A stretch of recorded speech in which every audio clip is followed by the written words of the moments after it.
እኔ ይህንን ስናገር ሁልጊዜ እላለሁ ከኖርኩት ነው፣ ካሳለፍኩት ነው፣ ከሰማሁት አይደለም። ሰላማችሁን ላጣችሁ ተስፋ ቆርጫለሁ። ምንም አልጠቅምም፣ አረባም። ከዚህ በኋላ ቤተሰቤም አይወደኝም፣ እኔ አልለወጥም። እቺ ሀገር እንደሆነ ተስፋ የሌላት ሀገር ነች ለምትሉ እግዚአብሔርን ስራብኝ ካላችሁት ይሰራባችኋል። ከተስፋ መቁረጥ አውጥቶ ባለሙሉ ተስፋ ያደርጋችኋል። ሱስ ማለት ሲገቡበት ሁሉ ነገር በተድላ የተሞላ በሰላም የተሞላ ውጤቱ ግን ጨለማ የሆነ ህይወት ለመውጣት የሚከብድ እንደው የመጨረሻው ደረጃ ብላችሁ የምር የምትጠይቁን ከሆነ ኢየሱስ መጨረሻው ራስ ማጥፋት ነው ማለት ነው። እግዚአብሔር ዘግይቶም አያውቅም። እግዚአብሔር ዘገየብኝ ለምትሉ አንዲትም ሰከንድ ዘግይቶ አያውቅም። እኔ ማሳያ ነኝ ለዚህ። በብዙ የተስፋ መቁረጥ ህይወት ውስጥ ሆኜ አውቃለሁ። በብዙ መሰናክል ውስጥ ሆኜ አውቃለሁ። ያሰብኳቸው ነገሮች ሳይሳኩ ብዙ ሞክሬ አጥቼ አውቃለሁ። ቢዝነስ ጀምሬ ሞክሬ ሳይሳካልኝ አውቃለሁ። ፍቅር ጀምሬ ሞክሬ ሳይሳካልኝ አውቃለሁ። ፈጽሞ ተስፋ ቆርጬ ራሴን የጠላሁበት አጋጣሚ ነበረ። እማልፈልግ፣ እማልጠቅም፣ እማልሆን፣ ሰው የማይወደኝ፣ ለሰው እማልተርፍ፣ ከራሴ አልፌ ለብዙዎች እማልተርፍ፣ እንኳን ለብዙዎች ለራሴ እንኳን እማልሆን እማረባ ሰው ሆኜ ራሴን ያገኘሁበት ጊዜያቶች አሉ። መጥፎ ሁኔታዎች ህይወታችን ላይ ሊገጥመን ይችላል። ማግኘትን ማጣትን ህይወታችን ላይ ሊገጥመን ይችላል። እግዚአብሔር ሰጠ፣ እግዚአብሔር ነሳ።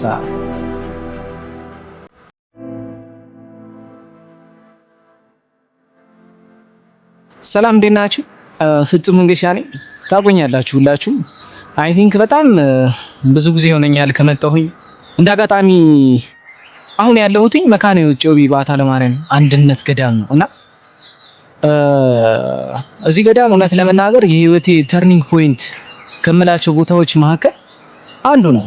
አሁን ላለሁበት ትክክለኛ ሰላም የጀመረው እዚህ ቦታ ላይ ነውና ይህንን ተርኒንግ ፖይንት የጠየቃችሁኝ አላችሁ። ብዙዎቻችሁ ታቁኛላችሁ። በድንክቲው ላይ ካሳለፍኩት የህይወት ልምዴ ብዙ ነግሬያችኋለሁ። ለብዙዎችም ተስፋ ሆኛለሁና እውነት ለመናገር ሁሉም ሰው ታሪክ አለው። ሁሉም ሰው በራሱ በውስጡ የያዘው በጣም ፖዚቲቭ ነገር አለው። በጣም ደግሞ ያሳለፈው የህይወት ስትረግል አለው። ነገር ግን እነዚህ ስትረግሎችን ለምን አይነት መንገድ ነው የምንጠቀማቸው? በህይወት አጋጣሚ የሚመጡትን መውደቆችንም የሚመጡ መነሳቶችንም እንዴት አድርገን ነው የምንቀበላቸው? ከዛ ጎን ለጎን ደግሞ በህይወት አጋጣሚ የምናጣቸው የህይወት አጋሮቻችን የቤተሰቦቻችን ይኖራሉ። ሀዘናት ህይወታችን ላይ ሊያጋጥም ይችላል። መጥፎ ሁኔታዎች ህይወታችን ላይ ሊገጥመን ይችላል። ማግኘትን ማጣትን ህይወታችን ላይ ሊገጥመን ይችላል። እነዚህ አይነት አጋጣሚዎች በመጡ ጊዜ በምን አይነት ወይ ነው መቀበል ያለብን? እና ደግሞ ከምንም ምነት ወደ እንትናነት መቀየርስ ይቻላል ወይ የሚለውን ልመልስላችሁ ነው የመጣሁት። ምንምነት ያልኩት የህይወት ደረጃ ላይ ሆኜ አውቃለሁ። እውነት ለመናገር ምንም ዜሮ ባዶ፣ የማልፈልግ፣ የማልጠቅም፣ የማልሆን፣ ሰው የማይወደኝ፣ ለሰው የማልተርፍ፣ ከራሴ አልፌ ለብዙዎች የማልተርፍ ሆኜ ራሴን ያገኘሁበት ጊዜያቶች አሉ። እነዛ ጊዜያቶች አልፎ ደግሞ ለብዙዎች እንድተርፍ መድኃኒዓለም ያጨኝም ጊዜ አለ። ምናልባት ይህ ነገር ለኔ ከንቱ ውዳሴ ሊሆን ይችላል። ቢሆንም ግን ይህ ነገር ለብዙዎች ይጠቅማል። ያኔ ተስፋ የቆረጥኩበት፣ ራሴን የጠላሁበት፣ ሰዎች የከዱኝ የመሰለኝ ጊዜ፣ ማለፈለግ ብቸኛ ነኝ ብዬ ያሰብኩትን ጊዜ ላስታውሳችሁ። በሱስ ህይወት ውስጥ እያለሁ ነው። ሱስ እውነት ለመናገር እኛ ስንጀምረው በጣም ሰፊ የሆነ መንገድ ያለው ነገር ግን የተወሰነ ጊዜ በተደጋጋሚ ባደረግነው ወቅት በጣም መውጫው ቀዳዳ ጠባብ ሆኖ ህይወታችንን ወደ ድቅድቅ የሆነ የጨለማ ማዕበል ውስጥ የሚከት ነገር ነው። ብዙዎች ሱስን አልተረዱትም። ያልተረዱበት ምክንያት ምንድነው? አንዳንዶች አዳዲስ ጀማሪ ስለሆኑ አንዳንዶች ደግሞ ፍጹም የሆነ ተስፋ መቁረጥ ስሜት ውስጥም አልከተታቸውም፣ ከፍም አላረጋቸውም፣ ዝቅም አላረጋቸውም። ያሉበት ቦታ ሆነው እዛው ስታክ ሆነው እንደቀሩ አላወቁም። ቢኮዝ ያሉበት ነገር ጊዜያዊ ደስታ ይሰጣቸዋል። ገንዘብ ያገኛሉ በጊዜያዊ ደስታቸው፣ ገንዘብ ያገኛሉ በጊዜያዊ ደስታቸው። ማጣትን አላዩትም። ነገር ግን ከፍ ማለትን መቼም አያሳይም ሱስ። ቢኮዝ ይመጣል ሱስ ላይ ነው። የማያገኙት ገንዘብ የማይከፈላቸው ሰዎችስ ምን ላይ ያደርጉታል? ከቤተሰባቸው ይሰርቃሉ፣ ካላቸው ላይ ያወጣሉ፣ ከልብሳቸው ላይ ቀንሰው ሱሳቸው ላይ ያውላሉ። እኔ በጣም ሚስድ አፕ ህይወቴ የሆነ ታይም መቼ ነው ትልቅ ስራ ሰራ ነበርና ከዛ ትልቅ ስራ ቆሞ የኮሮና ታይም ነው። የኮሮና ታይም እኔ ከማስበውና በጣም በህይወቴ ከባድ ከምላቸው ጊዜያቶች መካከል አንዱ ነው። ምክንያቱም አንደኛ ስራዬን ያቋረጥኩበት፣ ገንዘብ ማጣት የጀመርኩበት፣ የሰዎች ፊት እኔ ላይ መዞር የተንጸባረቀበት፣ ብቸኝነት ስሜትን ፊል ማድረግ የጀመርኩበት፣ ያለመፈለግ ስሜት የተሰማኝ ወቅት ነው። በቃ ቶታሊ በሱስ ህይወት ውስጥ በጣም ዘቅጬ ገንዘብ ሳጣ ግን ምን ማድረግ እንዳለብኝ ግራ የተጋባሁበት፣ እግዚአብሔርን በህይወቴ ያላስገባሁበት፣ ሁሉ ነገር በራሴ ብቃት በራሴ ችሎታ ያደረኩ የመሰለኝ ታይም ነበር። ለካስ አንዳንድ ጊዜ እግዚአብሔር ሊያስተምረን ሲፈልግ ትንሽ ኩርኩም ራሱ ለኛ ትልቅ ትምህርት ነው። ማስተዋል ከቻለን ብቻ ነው ይህንን ልንረዳ የምንችለው። አንዳንድ ጊዜ ህይወታችን ሚስዳፕ ሲሆን እኛ ላንረዳ የምንችለው ምንድነው? እግዚአብሔር ከህይወታችን ራቀ ብለን ስናስብ። ነገር ግን ለካስ ይበልጥ እግዚአብሔር ህይወታችን ውስጥ እየገባ ይበልጥ ከኛ ጋር አታችመንቱን ሲፈልገው ልክ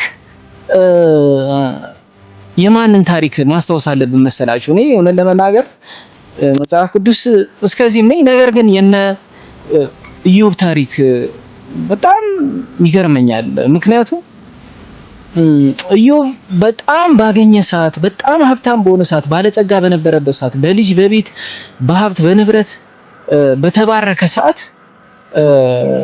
አመስጋኝ ነበር። ነገር ግን ፈጽሞ ማን ይፈትነው ነበር? ሰይጣን ይፈትነው ነበር። ያለ ፈተና ተቋቁሞ እግዚአብሔር ሁሉ ጊዜ እግዚአብሔርን እያመሰገነ ይኖር ነበር። ነገር ግን ሰይጣን ምን ብሎ እግዚአብሔርን ጠየቀው? አንተ እኮ ያን ሁሉ ሀብት ንብረት ባትሰጠው ኖሮ አያመሰግንህም ይለዋል ማለት ነው። ሰይጣን ተፈቀደለት ነፍሱን ከመንጠቅ ውጪ ሌላ ብዙ ፈተናዎችን እንዲያደርግበት እግዚአብሔር ፈቀደለት። እነዛን ሁሉ ፈተናዎች ግን ይቋቋማል ወይስ አይቋቋመውም የሚለው የእግዚአብሔር ፈተና ነው ማለት ነው። ያው ስልጣንን የሰጠው እግዚአብሔር ስለሆነ ነው ማለት ነው። ስለዚህ ኢዮብ በአንድ ጀንበር ሀብት ንብረቱን፣ ከብቶቹን ሁሉንም አጣ። ቀጠለ ልጆቹን፣ ሴት ልጆቹን፣ ወንድ ልጆቹን፣ ሁሉም ልጆቹን አጣ። ቤቱን አጣ። የመጨረሻው የድህነት ሌቭል ላይ ደረሰ ማለት ነው። ድህነቱ ብቻ አልበቃ፣ ጊዜ በጊዜ እየጨመረ እሱ ላይ ያለው ችግር እየባሰ ሰውነቱ በደዌ ቁስል ተመታ። ያን ሁሉ ደዌ ቁስል ማከክ እስኪያቀተው ድረስ ህይወቱ ተጎሳቆለ፣ ጎዳና ወጣ። የሱ ነገስታት የሆኑ ጓደኞቹ መተው ተሳለቁበት። መሳለቅ ብቻ አይደለም፣ አንተ የሰራው ወንጀል ወይም የሰራው ክፉ ነገር ስላለ ነው ለዚህ ደረጃ የበቃው ይሉታል። እሱ ግን ያን ሁሉ በሆነ ሰዓት ምን ይል ነበር? እግዚአብሔር ሰጠ፣ እግዚአብሔር ነሳ። እግዚአብሔር ይሰጣል፣ እግዚአብሔር ይነሳል አለ። ግን በዛ መሃል የኢዮብን ምንድነው ያየነው? ምስጋናውን ያየነው። ከምስጋናው ምን ያተርፋል? ሰው እንዴት እንደዚህ ሆኖ ማመስገን አለበት ለምትሉ ምስጋና የምትለው ቃል በጣም ቀላል ትመስላለች። ጥቅሟ ግን ምን ያህል ፓወርፉል እንደሆነ ኃይል የተሞላ ቃል እንደሆነ በትክክለኛው መንገድ ከተጠቀማችሁት በኢዮብ ማየት እንችላለን። ባለቤቱ መጣች። ከዚህ በኋላ ምን ትጠብቃለህ? ምንስ መሆን ትፈልጋለህ? እግዚአብሔርን ስደበውና ራስህን አጥፋ ነው ያለችው። እሱ ግን እግዚአብሔር ሰጠ እግዚአብሔር ነሳ ነው ያለው። እግዚአብሔር ያስተምረናል እንጂ አይወስድብንም። እግዚአብሔር ክፉን መንገድ ያሳየናል እንጂ ጥሩን መንገድ አይነሳንም። እግዚአብሔር ዘግይቶም አያውቅም። እግዚአብሔር ዘግየብኝ ለምትሉ አንዲትም ሰከንድ ዘግይቶ አያውቅም። እኔ ማሳያ ነኝ ለዚህ። በብዙ የተስፋ መቁረጥ ህይወት ውስጥ ሆኜ አውቃለሁ። በብዙ መሰናክል ውስጥ ሆኜ አውቃለሁ። ያሰብኳቸው ነገሮች ሳይሳኩ ብዙ ሞክሬ አጥቼ አውቃለሁ። ቢዝነስ ጀምሬ ሞክሬ ሳይሳካልኝ አውቃለሁ። ፍቅር ጀምሬ ሞክሬ ሳይሳካልኝ አውቃለሁ። የተሳካልኝ ግን ምን እንደሆነ ታውቃላችሁ? ክፉ ነገሩ ነው። ለምንድን ነው ክፉ ነገሩ ቀድሞ የተሳካልኝ? ሱስ ስጀምረው ቶሎ ለምንድን ነው ቶሎ የተሳካልኝ? ምክንያቱም ሱስ ማለት ሲገቡበት ሁሉ ነገር በተድላ የተሞላ በሰላም የተሞላ ውጤቱ ግን ጨለማ የሆነ ህይወት ለመውጣት የሚከብድ እንደው የመጨረሻው ደረጃ ብላችሁ የምር የምትጠይቁኝ ከሆነ ኢየሱስ መጨረሻው ራስ ማጥፋት ነው ማለት ነው። ይሄ ነው እውነታው። ከባባድ ነገሮች ግን ለምንድን ነው ቶሎ ማይሳኩት ካለ እግዚአብሔር ትክክለኛው መንገድ ላይ እንደሆነን ሊያሳየን ሲፈልግ ሊያስተምረን ሲፈልግ ያልገባን ነገር እንዳለ ሲያውቅ ቶሎ ስናገኝ ራሱ የምንታበይ ሰዎች መሆናችንን እንድንረዳ ወይ ቶሎ ካገኘን ላይ ወተን ቶሎ እንዳንፈጠፈጥ ስለሚፈራ እግዚአብሔር ለኛ ስለሚያስብ ነው። አንዳንድ ጊዜ የፈለግናቸውን ነገሮች ቶሎ ያላገኘ ነው ብለን ማሰብ አለብን እና ደግሞ ስለማይጠቅሙንም ሊሆን ይችላል። ኢዮብ በመጨረሻ ምንድነው የሆነለት? የነበረውን ሀብት እጥፍ ተደርጎ እግዚአብሔር መለሰለት። በልጆች ባረከው፣ በሀብት ባረከው፣ ጸጋውን መለሰለት። ፈጽሞ ፈተና የተባለው ከህይወቱ አጠፋለት። መግቢያ ላይ ምን ብያችሁ ነበረ? ብዙ ሊቃናት አሉ፣ ብዙ በትምህርት በመንፈሳዊ ትምህርት የበለጸጉ ትልቅ ሌቭል የደረሱ አባቶች አሉ። እኔ ትንሿን እችኛዋን ነገር ሲያሳየ ልክ የኢዮብ አይነት ሁኔታ ህይወቴ ላይ አደረገ እንደ እግዚአብሔር እኔን ከዛ ከማይረባ ከሱስ ህይወት አንስቶ ወንጌልን እንዳቅ ስለ ቤተ ክርስቲያን እንድረዳ በመንፈሳዊ ህይወቴ ጠንካራ እንድሆን መንገድ እንዲሆነኝ እንድማር የረዳኝ አምላክ ምን አይነት ድንቅ አምላክ ነው! ሁሉ ነገር የሚሆነው በእግዚአብሔር ፍቃድ ብቻና ብቻ ነው። የኛ ልፋት ኦፍ ኮርስ ይጠቅማል። ነገር ግን የእግዚአብሔር ፈቃድ ደግሞ ሲታከልበትና ሲታከልበት ብቻ ነው። ይህንን ድንቅ የእግዚአብሔርን ተአምር ከዚህ በላይ እግዚአብሔርን ከያዝኩኝ ይቀጥላል። ብዙ ከፍታዎች እግዚአብሔርን ከያዝኩኝ ይቀጥላል። በፊት ሁሌ እጠራጠር ነበር። ምን አይነት ነገር እጠራጠር ነበር? የሆነች ነገር ሳገኝ፣ የሆነች አሪፍ ስራ ስሰራ፣ የሆነች ቢዝነስ ስጀምር ምናምን በወድቅስ፣ ባይሳካልኝስ፣ ባይሆንስ፣ ከዛ በዚህኛው እንደዚህ ቢሆንስ፣ በቃ ሁልጊዜ ጥርጣሬ ምንድነው? ኔጌቲቭን ነገር ነው። ቢኮዝ ምንድነው? እግዚአብሔርን ስላልያዝኩም። ቢዝነስ ስጀምር እግዚአብሔርን አልያዝኩም። ፍቅር ስጀምር እግዚአብሔርን አልያዝኩም። ብዙ ነገሮችን ስጀምር ከዚህ በፊት በነበረው ህይወቴ ላይ እግዚአብሔርን አልያዝኩም። እግዚአብሔርን አልተማመንኩም፣ አላመሰገንኩም። ባለኝም ነገር ተመስገን አላልኩም። ሰው ለካ ሲያመሰግን ባለው ላይ ከፍ አድርጎ ይጨመርለታል ምስጋና። እኔ እንደምረዳው እኔ እዚህ ላይ ነኝ፣ እግዚአብሔር እዚህ ላይ ስላደረከኝ አመሰግናለሁ።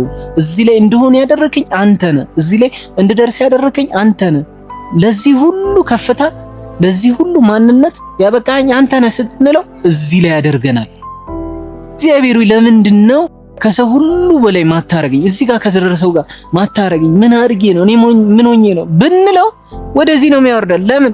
እግዚአብሔር እንድናማር ሳይሆን እንድናመሰግነው። ሁሉም በጊዜ ድንቅ አድርጎ የሚሰራው እግዚአብሔር ብቻ ነው። ስለዚህ ይህ ቪዲዮ ሞቲቬሽናል ቪዲዮ አይደለ። ሰላማችሁን ላጣችሁ፣ ተስፋ ቆርጫለሁ፣ ምንም አልጠቅምም፣ አረባም፣ ትምህርት ያልተሳካልኝም፣ ከዚህ በኋላ ቤተሰቤም አይወደኝም፣ እኔ አልለወጥም፣ እቺ ሀገር እንደሆነ ተስፋ የሌላት ሀገር ነች ለምትሉ እኔ ድንቅ ማሳያ ነኝ።